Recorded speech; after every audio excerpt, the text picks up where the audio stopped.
democracy and continuing that service in the U.S. Congress and now in the U.S. Senate. That's right. So that is truly embodies the American dream. Not here for just our communities as Latinos, but for all communities of colors and every American across Arizona and our nation.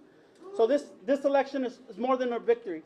It reflects Arizona's collective choice to embrace unity over division, sanity over craziness and conspiracy. In a time where our nation faces challenges that could easily drive us apart, Arizonans have chosen a path to inclusivity and accountability. By electing Senator Gallego, we affirm our belief in a government that represents all of its people, cada uno de nosotros. That's right, regardless of your background or your heritage. A government where every voice is heard and everyone has the opportunity to thrive, especially our young ones. So this sends a powerful message that diversity is our strength and that juntos, not only can we overcome any obstacle, but we can hold those powerful accountable, especially the incoming administration. So today, let us celebrate this historic achievement, and let us remember that our work continues. Juntos pelearemos con el senador Ruben Gallego to make Arizona and our nation a more inclusive place for us all. So with that, it is my profound honor to introduce my Marine Corps brother, my hermano, your next U.S. Senator, Ruben Gallego.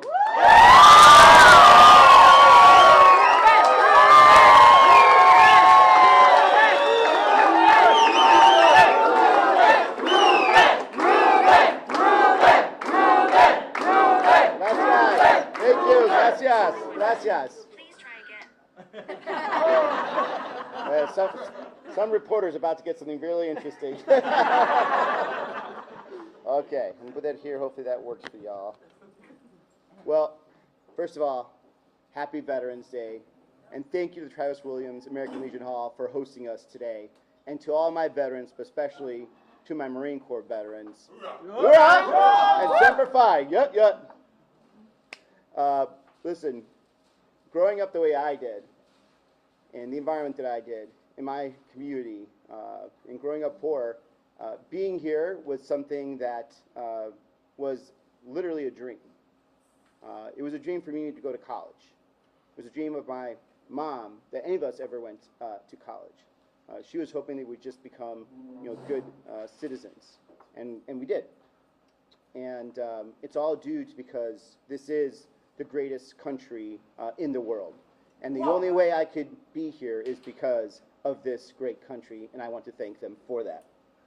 For those who don't know me, my name is Ruben Gallego. I'm a husband, a Marine, a father, and a proud Arizonan. And with the results we saw tonight, your next senator from the great state of Arizona.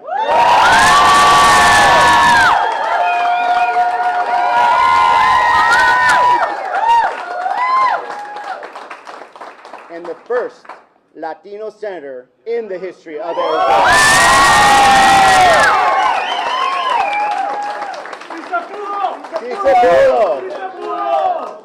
It was not an easy road, and many of you have been with me, not just today, not just for this last election, but for almost 20 years in one way or the other, fighting not for me, but for Arizona. And it started many, many years ago with my mom raising me and my 3 sisters just on a secretary's salary. And like too many moms across this country, she did not have enough, and she did not have it easy. But she gave us everything she could. She worked night and day, all to give us a shot at the American dream. And only in America can 4 children raised by an immigrant single mom grow up to become a teacher, a doctor, a businesswoman, and now a soon-to-be senator.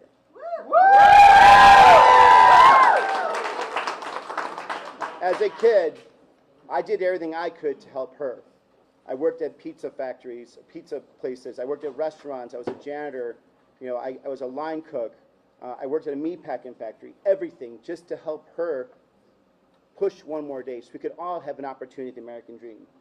At the age of 20, I was lucky enough to enlist in the United States Marine Corps because I wanted to serve the greatest country in the world and return the favor it had given to me.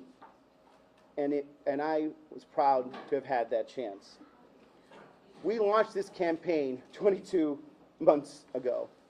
22 months ago. And just like then, and just like now, I believe that every kid should have a chance at the American dream. And we have talked about that all across Arizona.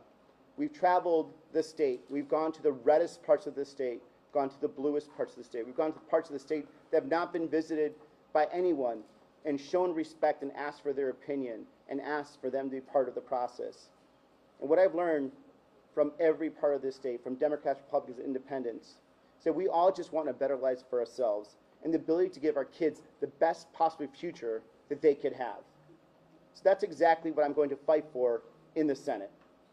And I'll work with anyone to get that job done for nuestras familias and for Arizona. I'll fight to secure fight to fix our broken immigration system and security.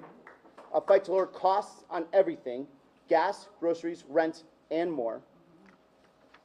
I'd like to make sure. Tuition? I thought you graduated already. Our kids. But let's not just forget also our veterans today. Because I want to make sure that our veterans who have done everything they can, who have served their country, who we were very quick to send to war, when they get back, we're not as quick to give them the services and VA services that they deserve, that they are not forgotten when everyone is there fighting for them. And of course, I'll always defend abortion rights, because no politician has a right to tell a woman what she can do with her body. So, thank you, Arizona. Thank you for all the Arizonans who supported me, the Democrats, Republicans, and Independents. And for those that did not support me or did not vote for me, please know I will always still fight for you. I will treat you with respect, and we may not agree all the time, but I will always do my best to serve you. As hard as I fought to get out of poverty, and as hard as I fight now for my family, as hard as I fought in the Marines, I will fight for Arizona in Washington, D.C. To my family, who always had my back, my sisters, my mother, to Michael, Allen, my wife, Sydney, who always gave me a reason to fight, you will see me continuing that fight. To the brothers of mine from Lima Company 325 and all the Arizona veterans, you will see me in that fight. To my team, to all the volunteers and our supporters, to the unions and community leaders who stood and fight along us today and were there every step of the way, I will continue that fight. So thank you. Thank you so much. But for the veterans out there that suffer from PTSD, for the single moms working 2 jobs and raising their 3 kids, for the dads who have to miss bedtime because they want to work that extra shift, and for the kids sleeping on the floor, dreaming about a better America and a better future, this victory is for you. Thank you, Arizona.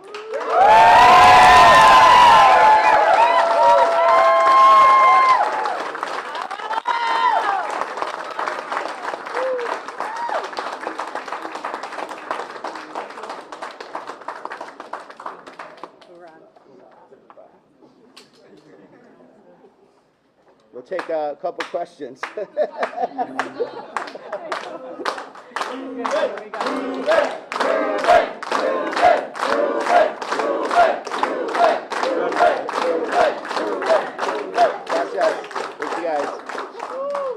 Hannah, you'll take some questions? We'll go first with Brand Resnick. First off, congratulations. Gracias. Second off, you told us what you'll fight for. What will you fight against in a Republican-controlled Senate, House, and White House? Look, at the end of the day, I'm going to look out for Arizona. I'm going to make sure that Arizona is respected, that our citizens are protected, that we also protect the Constitution and the due process that's found under that. And so when it's time to fight, we will fight the administration.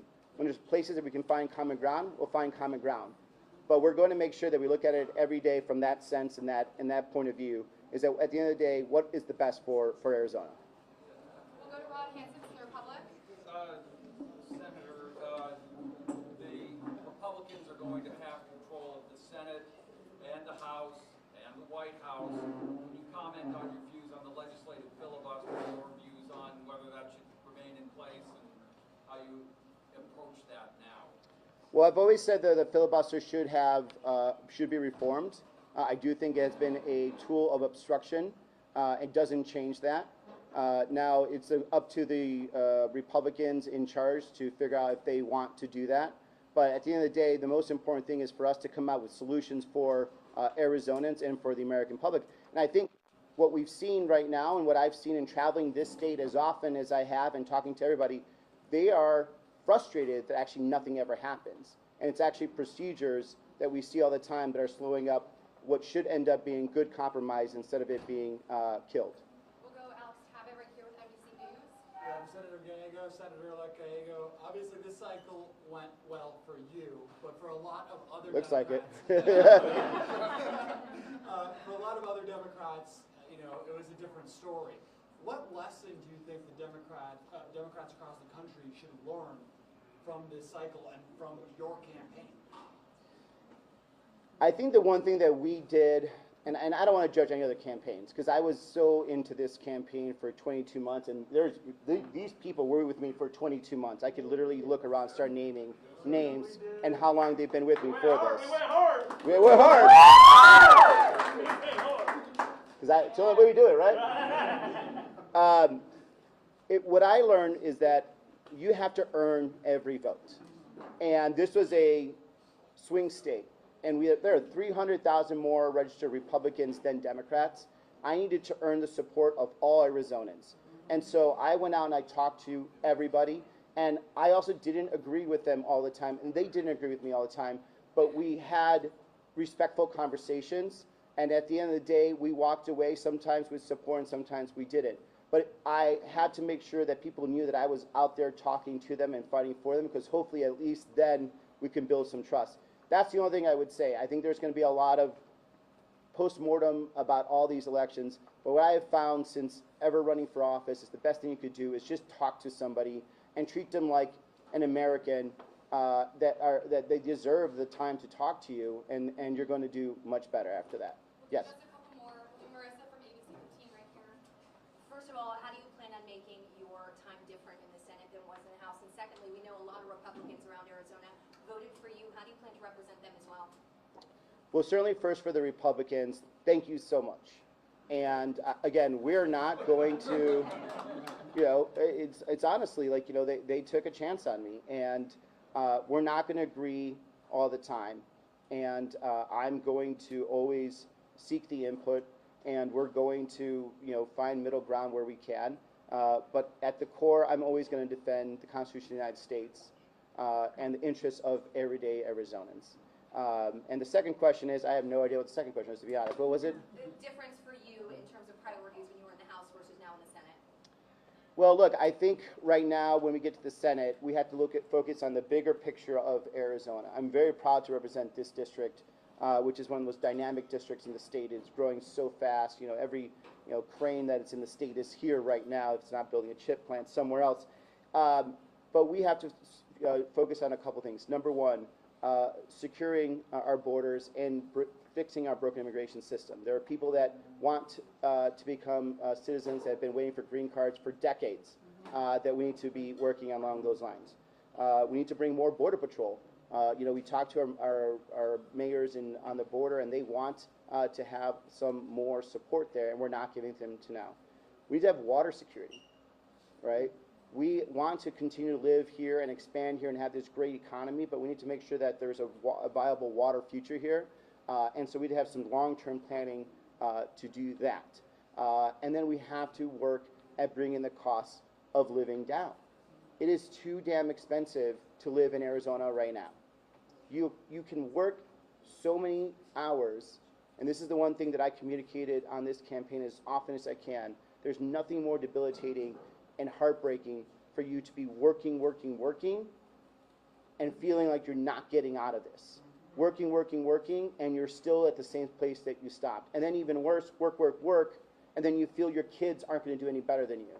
And so there's going to, my focus is going to be figuring out how to bring that down, whether it's the cost of living, cost of housing, cost of groceries, all these things that really, really impact people every day, especially here in neighborhoods like this. We'll do last question with Morgan from the Phoenix New Times. Hi. Oh. Hello. I wanted to ask you, as you will be the first Latino senator, how does that make you feel? What do you hold for specifically any priorities surrounding the Latino community that you hope to take to the Senate? I mean, what I feel about when you grow up like I did, you don't really see many role models. And, you know, I remember the first Latino that I knew had ever gone to college was a lawyer who was representing me. Not in the judicial system, because I got in trouble before you guys all go crazy. I got hit by a car, right? So we were suing. And I was shocked when he told me he was a lawyer, because in my world, all Latinos were supposed to be construction workers. And when I asked him how I became a lawyer, he said, I went to college. And I'm like, holy God, you can go to college. And one of the things that I saw on this campaign was that as I was campaigning across the state, Latino families would bring up their kids to meet me because they wanted their kids to meet somebody who had grown and come from my situation so they could use that as a role model. And so what it means to me is that I finally get to return the favor to a lot of the people that were the role models to me growing up that I did not have, right? And I didn't have a father growing up. You know, my father luckily left fairly early. Someone tried to make an issue about that. That's another story for another time.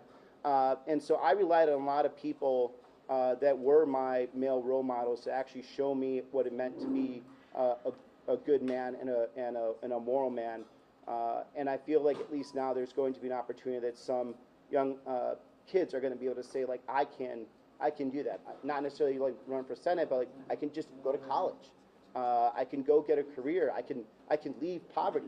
This is not what I am. This is not what I meant to be. And I think that's something that I think I can at least contribute in that way. Thank you. Thank you so much, guys.